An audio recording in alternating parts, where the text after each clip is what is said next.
What is up, YouTube? I'm getting my steps in again, and I thought I might just have a small chat while we're walking. You can see we're just leaving the car right there at the entry and heading on down. So the big question on my mind is carpet, and will it be around for much longer? That's the question. And the reason I ask, most of you probably already know if you're in the industry, that we used to go and we would see, a whole house full of carpet. From you walk in the door, living room, dining room, hallway, all the rooms, the stairs, all carpet. But not anymore. We basically are showing up, or at least I am, up here in the Pacific Northwest, showing up to my regular clients' homes and finding that everything was replaced. Meaning now you go in and the living room, the dining room, the hallway, sometimes even the stairs, all got replaced with either the engineered wood floors or LVP, sometimes LVT. If you're new to the different floors, LVP is luxury vinyl plank, and LVT is luxury vinyl tile. It's tile that's made to look like wood. So we've been transitioning my company, Washington Pro, to integrate more services as far as tile, wood floors. And although I hate doing upholstery, I'm sure some of you guys and gals can attest to that. And that upholstery is a bear. Oh, here you go. I think I showed you guys this.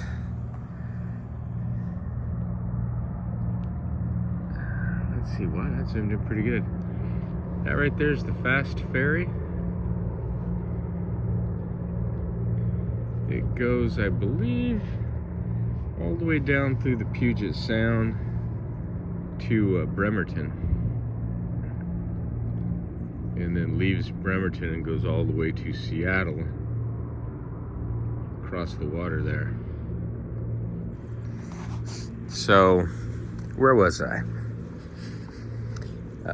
Integrating different services and upholstery. And upholstery is just, even for a young man like my son, for me, I just, bending, stooping, pulling things out, and, leaning over stuff.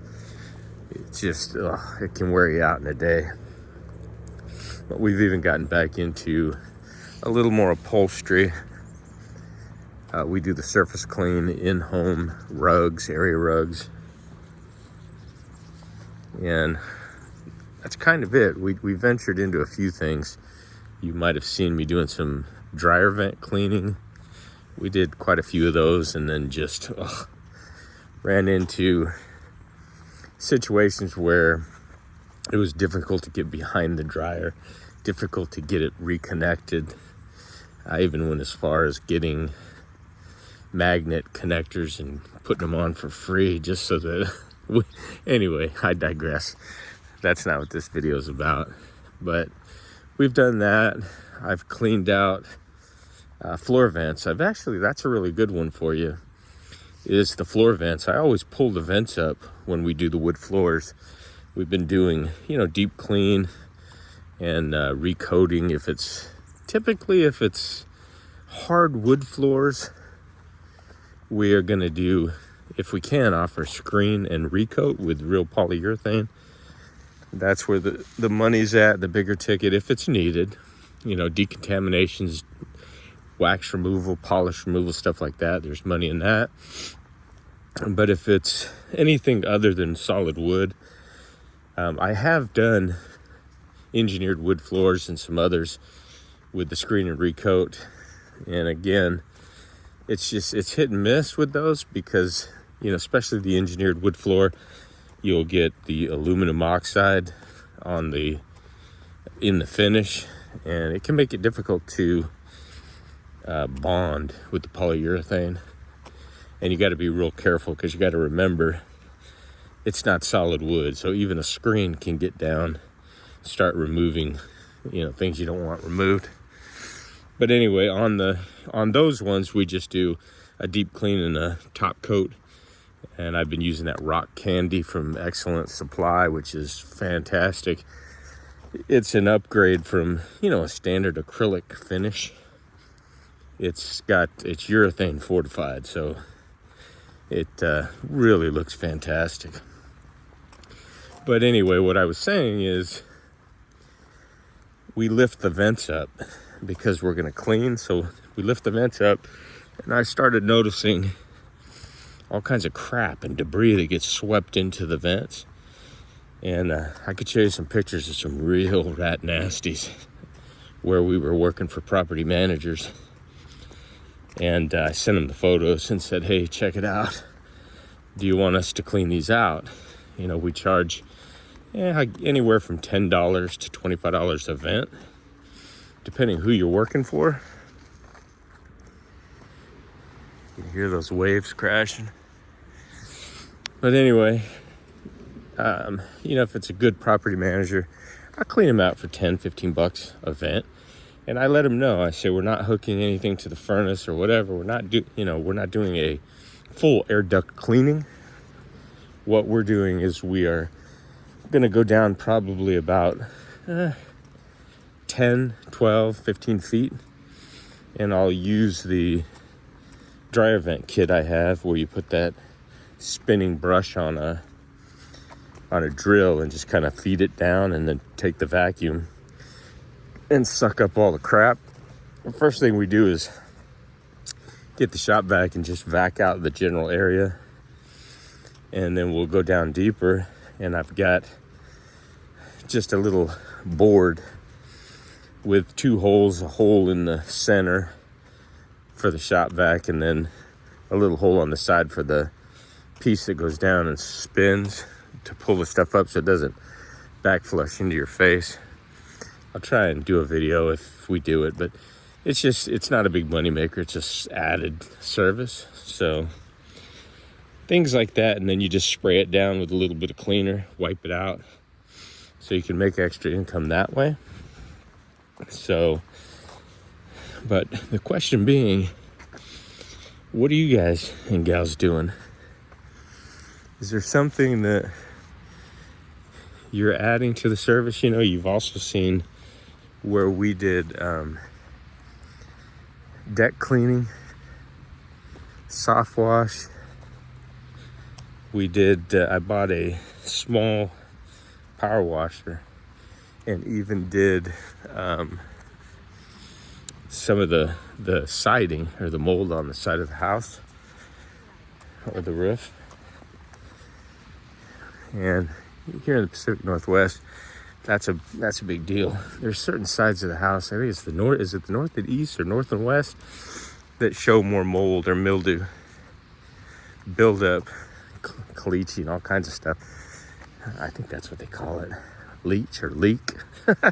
I don't know, but I didn't dwell too far into that. But I'll show you here. Let me see if I can zoom it. Look at that rooftop. You see it? So basically, we would come out and we would end up being in the home to do the carpets, because that's who most of my customers are.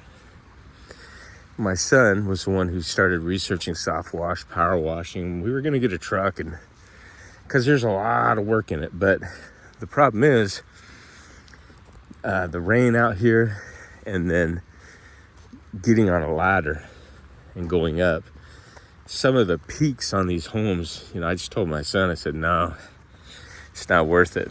You could do a soft wash on the side of the homes, get all that off the siding, which still looks good, but these roofs, oh my gosh, they really need it. So there's money in that. But other than that, and maybe some maid service, we do a lot of homes that are move outs for property managers or real estate agents that I know. And so they're always looking for cleaning inside, move out, turnovers, the stove, the bathrooms, everything like that. And we did do a couple of look at this roof. Hang on, I'll get back with you. You see what I mean? There's a couple $100 just right here in front of us. Simple process, little sodium hypochlorite, that pool chlorinating stuff they sell, $5 a gallon at Walmart, and a cheap power washer. Blow it right off. But the maid service, turnover service, thought about doing that. I've actually subcontracted some of that work with a young lady that I know who has a business. And the power washing, the driveways, man, that was good.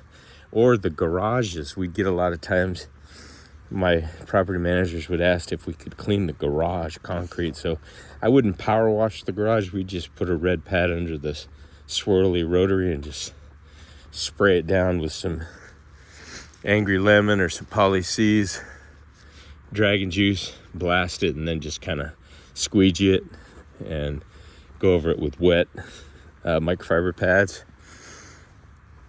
So what are you guys and gals doing? Because I'm checking all my options. I'm in a smaller area. As you guys know, I'm up on Bainbridge Island here in Washington, but I service all of Kitsap County.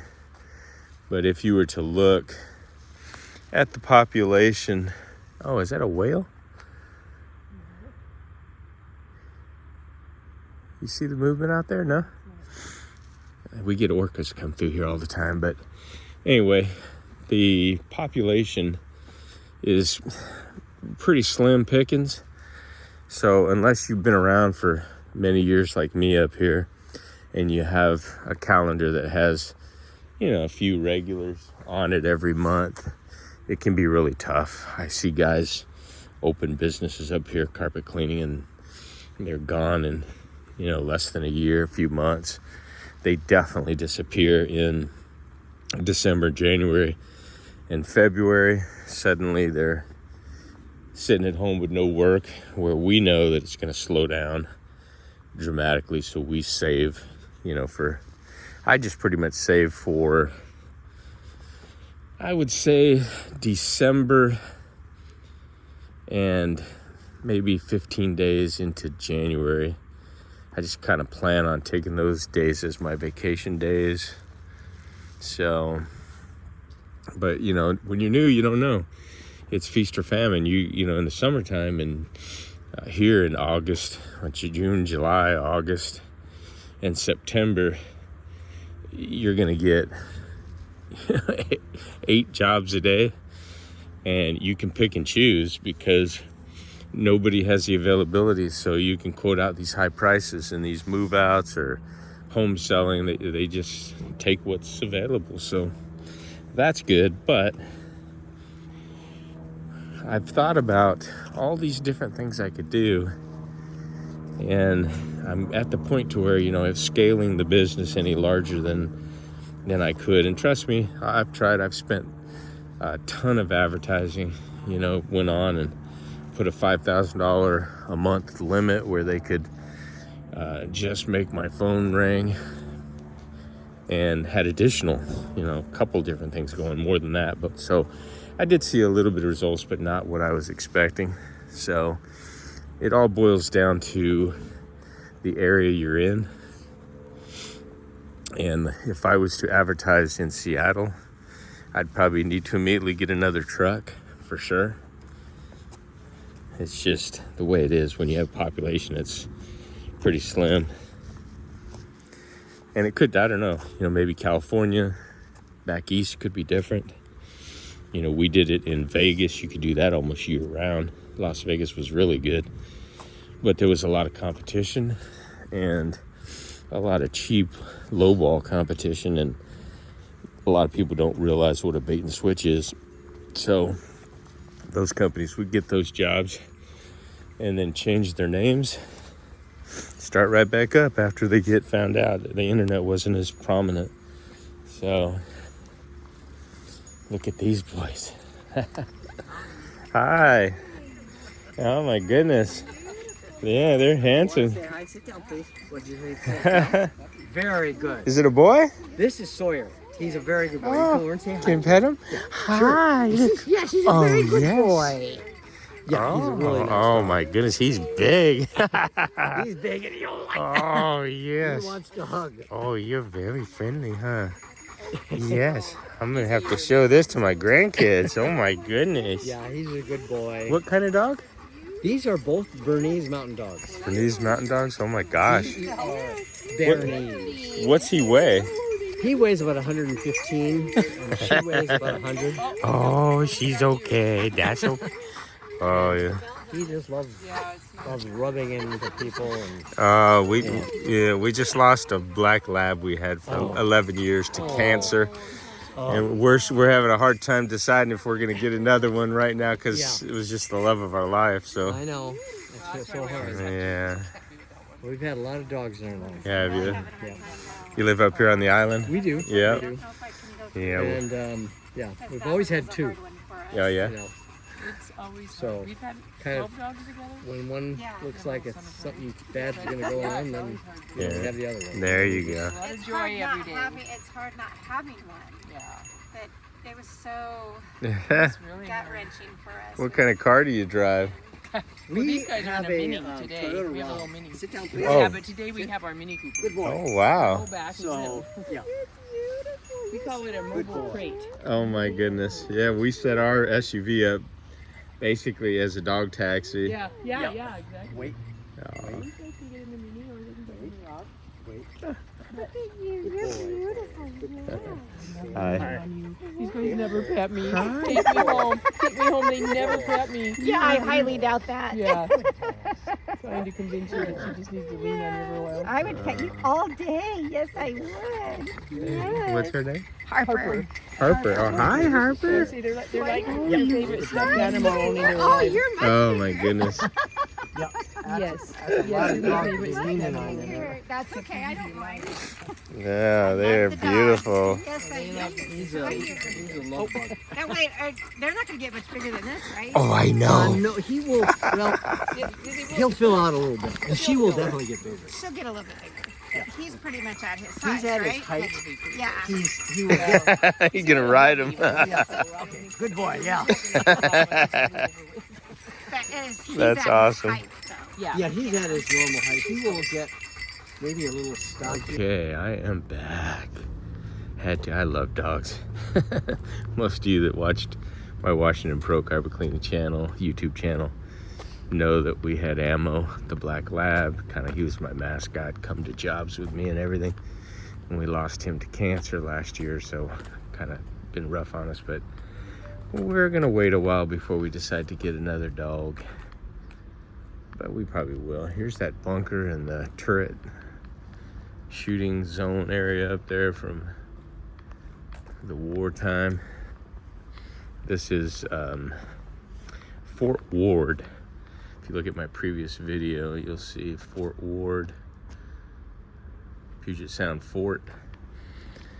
So where was we? And I'll end this video. It's getting up over 10 minutes.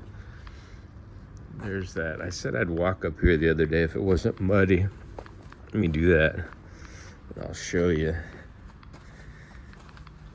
Oh, this is where the gunner was at. There's 2 stations here. Right here. And then the other one just on the opposite side. I don't know if these trees were here. Probably not. Because they had the gun mounted here like a turret. Or I guess that's what they call it. Turret. So anyway, there you go. And then a little sniper outlook on both sides. So back to the regularly scheduled program of alternative additional services we could do. And I think, where did I leave off? Before I ran into the dogs, I think I was talking about vacuuming out vents, adding services and the population and the advertising dollars. And sometimes if you're in a small community, a one-man operation, when I was doing it, just owner-operator, I was making more money than I care to sneeze at.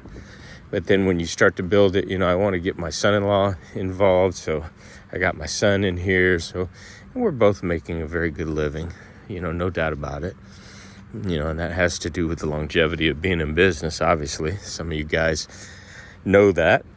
So I don't sugarcoat that. When people ask me about getting into the industry, it's going to take you some time. So plan on living on the cheap until you grow it. But I'm looking, I thought about maybe hiring someone just to run the Kitsap County area up here for me, a family member, and then getting another vehicle going out to Seattle or Tacoma area, or maybe down to Puyallup area. Just depends, there's a more dense population in most of those places, so it might warrant a couple vehicles in one location, which obviously the more work you can do in this type of industry, the more money you're going to make. But the higher ticket, that's the big thing. And that's what I started this video on, is carpets are diminishing. I mean, seriously, I can tell by the amount of product I'm using and buying for, the carpet cleaning, upholstery cleaning. It has gone way down on my P&Ls. So, and what's gone up is screens, polyurethane,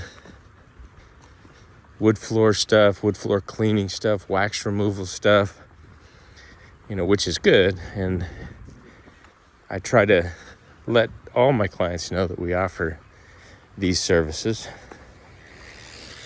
So it's good. But the one thing is with the wood floors that you'll soon find out, and that is if you can only do really one, maybe two jobs a day because of the preparation, the wait time, while the polyurethane's drying to put the second coat on. Then if you're like me, I'm pretty OCD.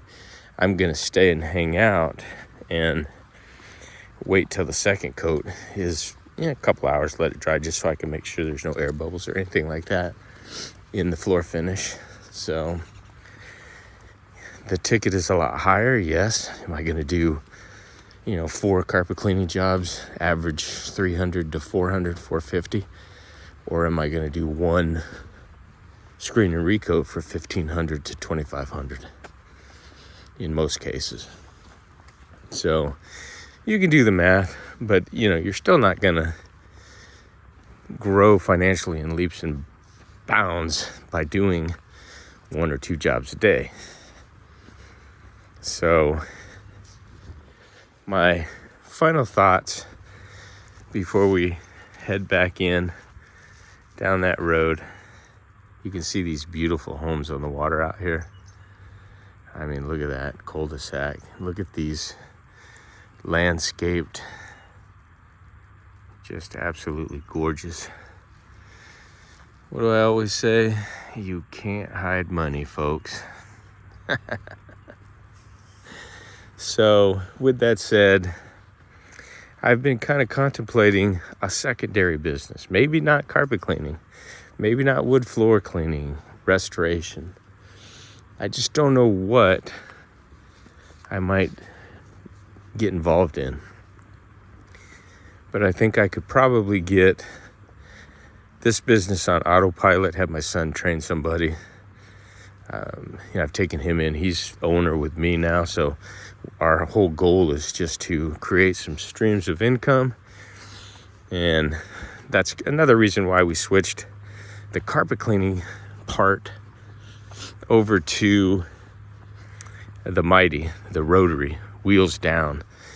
Because if we're going to put somebody in the van and have them go out and do these jobs, although I could train somebody probably within a week or so on the rotary, there's a lot less incidents and training involved with a wheels down rotary. You get the right person, hey, if you know how to mow a lawn, you know how to clean carpets with this thing. And I carry a $2 million general liability policy anyway, so if there is any accidents, we're covered. But I just think it would be easier. We're trying to nail it down to maybe 1 or 2 products, 1 or 2 machines, the Auric, the Mighty, and maybe put a water tank in the van, regular commercial vacuum, and a clipboard work order, and let these guys go out and do the work. And that would allow me possibly to get into something else. I had my real estate license for a long time. I did that on the side and made a lot of money in real estate. I worked for Keller Williams selling homes. And so that's an option too. I could open a real estate team. Pretty easy to re-get my license. I let it lapse. I just let it lapse a couple years ago after not using it. But there's that option. Or, weird things like I thought about opening a mattress store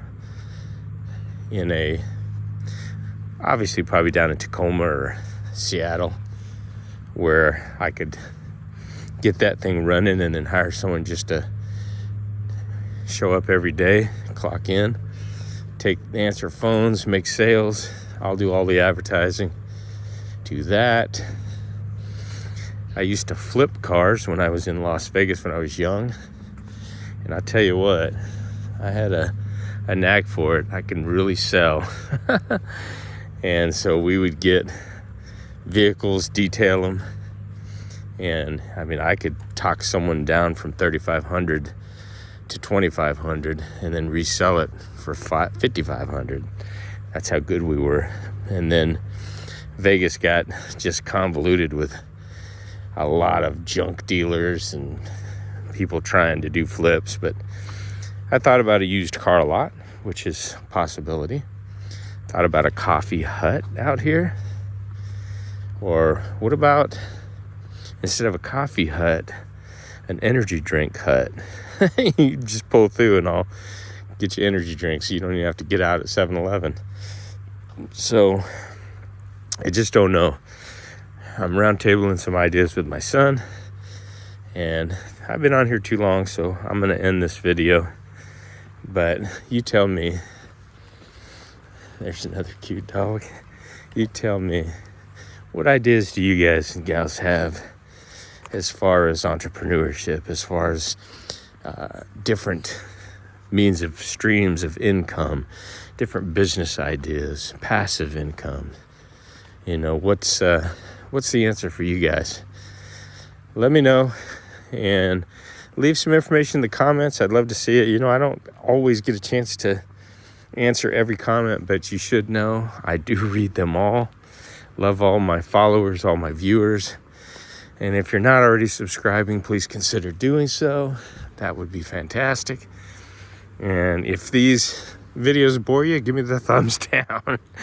And I'll stick the content back to carpet cleaning and wood floor cleaning. But you guys have a great day.